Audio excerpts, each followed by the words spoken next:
चीन को लेकर प्रधानमंत्री मोदी की तरफ से एक बड़ा बयान सामने आया है। चीन के विदेश मंत्री जो है वांग ही, वो भारत के दौरे पर हैं और उनकी प्रधानमंत्री मोदी से मुलाकात हुई। कई मुद्दों पर उनकी चर्चा हुई है। अगर वीडियो अच्छी लगे तो लाइक और हमारे चैनल को सब्सक्राइब करना न भूलें। पीएम मोदी से इस बैठक के बाद, इस मुलाकात के बाद पीएम मोदी ने सोशल मीडिया साइट पर चीन के लिए बड़ा बयान दिया है। देखिए, उन्होंने एक्स पर जो बात लिखी। पीएम मोदी ने उन्होंने लिखा, मुझे विदेश मंत्री वांगी से मिलकर खुशी हुई है। पिछले साल कजान में राष्ट्रपति शी जिनपिंग से मेरी मुलाकात के बाद से भारत और चीन के संबंधों में एक दूसरों के हितों और संवेदनशीलता के सम्मान के साथ लगातार प्रगति हुई है। मैं शंघाई सहयोग संगठन यानी एससीओ शिखर सम्मेलन के दौरान तियानजिन में होने वाली हमारी अगली मुलाकात का बेसब्री से इंतजार कर रहा हूं। भारत और चीन के बीच स्थिर, पूर्वानुमानित और रचनात्मक संबंध क्षेत्रीय और वैश्विक शांति एवं समृद्धि में महत्वपूर्ण योगदान देंगे। ये देखिए, ये एक बेहद पॉजिटिव मैसेज जो है वो पीएम मोदी की तरफ से सामने आया है चीन को लेकर। और इसमें जो गौर करने वाली बात वो ये है कि चीन के साथ स्टेबल संबंध, प्रिडिक्टेबल संबंध और कंस्ट्रक्टिव रचनात्मक संबंध जो हैं वो न सिर्फ क्षेत्रीय बल्कि पूरी वैश्विक वर्ल्ड पीस के लिए बेहद अहम हो सकते हैं। यह बात पीएम मोदी की तरफ से गई है, जो भारत और चीन के संबंधों में एक बड़े चेंज की तरफ इशारा कर रहे हैं। देखिए, अब पीएम मोदी ने चीन के विदेश मंत्री वांगी से मुलाकात के दौरान सीमा पर शांति और सौहार्द बनाए रखने के महत्व पर भी जोर दिया।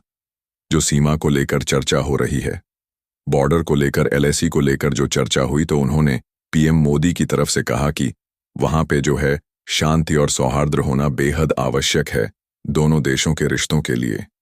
उन्होंने सीमा विवाद के समाधान के लिए निष्पक्ष, उचित और पारस्परिक रूप से स्वीकार्य समाधान के लिए भारत की प्रतिबद्धता दोहराई है। देखिए, पीएम मोदी की तरफ से ये कहा गया कि जो भी सीमा से जुड़े मामले हैं, एलएसी पे जुड़े जो मामले हैं, इसको लेकर जो है एक उचित और ऐसा समाधान होना चाहिए जो दोनों पक्षों को स्वीकार्य हो। इसको लेकर बड़ी बात पीएम मोदी की तरफ से कही है। देखिए, प्रधानमंत्री मोदी ने एससीओ शिखर सम्मेलन में जाने के लिए जो निमंत्रण दिया गया, चीन की तरफ से उसको स्वीकार किया है। और शी जिनपिंग राष्ट्रपति जो है चीन के, उनका धन्यवाद दिया है इनविटेशन के लिए। और 28 और 1 तारीख को जो है पीएम मोदी एससीओ जो शिखर सम्मेलन है उसमें शामिल भी होने जा रहे हैं। अब देखिए, इसके पहले वांगी की पहले जो है वह विदेश मंत्री एस जयशंकर के साथ मुलाकात हुई थी। और इस मुलाकात में भी एस जयशंकर ने, जो विदेश मंत्री हैं, उन्होंने एलएसी पर जो सेना जमजमा है, इस समय एलएसी पर जो सैन्य ढांचा है, इसको पीछे हटाने की प्रक्रिया को पूरा करने पर जोर दिया था। विदेश मंत्री की तरफ से, एस जयशंकर की तरफ से उन्होंने यह भी कहा था कि हमारे रिश्ते में एक मुश्किल दौर देखने के बाद अब हमारे दोनों देशों को आगे बढ़ना चाहते हैं। दोनों के रिलेशंस को हम आगे बढ़ाना चाहते हैं। उन्होंने यह भी कहा, हमारे संबंधों में किसी भी सकारात्मक गति के लिए सीमा क्षेत्रों में शांति और स्थिरता बनाए रखने की क्षमता जरूरी है। ये भारत की तरफ से बात कही गई कि सीमा से जुड़े जो विवाद हैं, इसमें शांति और स्थिरता के साथ इनका समाधान होना चाहिए। वहीं देखिए, अजीत डोभाल जो एनएसए से भी इनकी वांगी जो विदेश मंत्री हैं, चाइना इनकी मुलाकात हुई। एस जयशंकर से मुलाकात हुई, पीएम मोदी से मुलाकात हुई। अब देखिए, 2 बातें चीन की तरफ से भी बड़ी कही गई हैं भारत को लेकर। उनकी तरफ से कहा गया कि भारत चीन संबंध में सहयोग की ओर लौटने की दिशा में सकारात्मक रुझान दिख रहे हैं।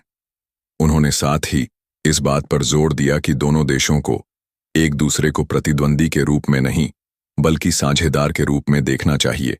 ये एक बड़ी बात जो है चीन की तरफ से भारत के लिए कही गई। देखिए, ऐसा कहा जा रहा है, विदेश नीति के जो जानकार हैं वो ये बता रहे हैं कि जिस तरह से डोनाल्ड ट्रंप ने और अमेरिका ने भारत के ऊपर 50% टैरिफ का अनाउंसमेंट किया, उसके बाद उसके पहले जो है अमेरिका ने चीन के ऊपर भारी भरकम टैक्स लगा दिया था, टैरिफ लगा दिया था। इस अमेरिका के कदमों ने भारत और चीन को करीब ला दिया है। रूस भी यह चाह रहा था काफी समय से कि भारत और चीन एक साथ रहें। भारत, चीन और रूस, आप देखें, अमेरिका की टैरिफ पॉलिसी के खिलाफ ये तीनों देश एक साथ खड़े दिखाई दे रहे हैं। खासकर रूस के साथ जो ऑयल को लेकर बात, जो टैक्सेशन अमेरिका की तरफ से टैरिफ लगाए गए और ये बार बार कहा गया कि भारत जो है रूस से कच्चा तेल खरीद रहा है, यह अमेरिका को मंजूर नहीं है। इस मुद्दे को लेकर अब रूस, चीन और भारत के बीच में एक बड़ा सहयोग बनता दिखाई दे रहा है। इसके साथ ही देखिए, चीन के जो विदेश मंत्री हैं, उन्होंने एक और बड़ी बात कही। उन्होंने कहा कि प्रतिबंधात्मक व्यापार से बचा जाना चाहिए। भारत और चीन के बीच स्थिर और रचनात्मक संबंध न केवल हमारे बल्कि पूरी दुनिया के लिए फायदेमंद है। देखिए, ये इशारा अगर आप समझे, रीडिंग बिटवीन द लाइंस, तो ये टैरिफ की दिशा में अमेरिका के टैरिफ को लेकर एक प्रकार से ये बात कही गई है कि उन्होंने कहा कि प्रतिबंधात्मक व्यापार से बचा जाना चाहिए। बार बार ये कहा जा रहा है। रूस की तरफ से भी ये कहा गया कि अमेरिका जो है इकोनॉमी को, टैरिफ को एक हथियार के रूप में यूज कर रहा है। चाइना की तरफ से भी बात कही गई। तो अब देखिए, जो अमेरिका का टैरिफ पॉलिसी है, इसके खिलाफ भारत और चीन तेजी से एक दूसरे के करीब आते दिख रहे हैं। कई मुद्दों पे, चाहे सीमा विवाद हो, चाहे ट्रेड हो, व्यापार, इंपोर्ट एक्सपोर्ट हो, कई मुद्दे को लेकर जो है वो बड़ी डिटेल में चीन के विदेश मंत्री और भारत के विदेश मंत्री के साथ डिटेल में बात हुई है। भारत के प्रतिनिधियों के साथ डिटेल में बात हुई। अब पीएम मोदी जो है वो चीन के दौरे पर जाने वाले हैं। एसीओ की बैठक में शामिल होंगे, जहां उनकी शी जिनपिंग से मुलाकात होगी। तो आप देखिए, भारत और चीन के बीच में पिछले कुछ वक्त में, खासकर ट्रंप टैरिफ की पॉलिसीज के बाद, एक गर्मजोशी और करीबी देखी जा रही है। अब इसको लेकर ये बड़ा इस तरह की इंटरनेशनल एक्सपर्ट्स में इस तरह की चर्चाएं हैं कि अगर भारत और चीन के बीच ये जो गर्मजोशी है रिश्तों की, अगर ये कायम रहती है और रूस के साथ भारत का तेल व्यापार जारी रहता है, तो आने वाले वक्त में रूस, चीन और भारत यह एक बड़े प्लेटफॉर्म पर एक सहयोगी की तरफ से एक सहयोगी के रूप में उभर सकते हैं, जो एक बड़ा गठजोड़ साबित हो सकता है। तो फिलहाल इससे जुड़ी जो भी जानकारी होगी, हमारी नज़र रहेगी पीएम मोदी जब चीन के दौरे पर जाते हैं, वहां पर क्या होता है, उसको लेकर पूरी दुनिया की नज़रें। इससे जुड़ी जो भी जानकारी होगी हम आप तक पहुंचाते रहेंगे। मिलते हैं नेक्स्ट वीडियो, जब तक के लिए जय हिंद।